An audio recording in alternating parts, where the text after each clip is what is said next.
আসসালামু আলাইকুম এভরিওয়ান। ইলিশ মাছ দিয়ে মিষ্টি কুরমার তরকারি রান্না করে নেব, সাথে দেব আলু। তো পেঁয়াজ গোল্ডেন কালার হয়ে আসা পর্যন্ত আমি ভেজে নিয়েছি, তারপরে মশলা অ্যাড করে কষিয়ে নিয়েছি। তো প্রথমে আলু কষিয়ে নিব, যেহেতু মিষ্টি কুরমা নরম তরকারি, আলু সিদ্ধ হতে একটু সময় লাগবে। তারপরে দিয়ে দিলাম মিষ্টি কুরমা। তো মিষ্টি কুমড়ার আলু একসাথে আবারও কষিয়ে নিব, কিছুক্ষণের জন্য কষিয়ে নিব ঢাকনা দিয়ে অফ ক্যামেরায়।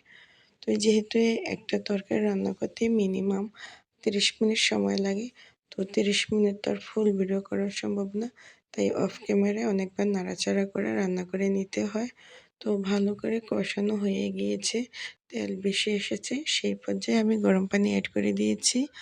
আর পরিমাণ মতো গরম পানি অ্যাড করে দিয়ে এখন আমি দিয়ে দেব ভেজে রাখা মাছ। তো এই পর্যায়ে মাছগুলো ছড়িয়ে দেব, আবারও ফুটে আসা পর্যন্ত অপেক্ষা করব। তো মিষ্টি কুরমা এতে একটু মাখা মাখা ঝোল রাখলে খেতে ভালো লাগে। এই পর্যায়ে আমি ধনিয়া পাতা অ্যাড করে দিয়েছি। তো ধনিয়া পাতা অ্যাড করে রান্নাটা কমপ্লিট করে নিয়েছি। Thank you so much for watching.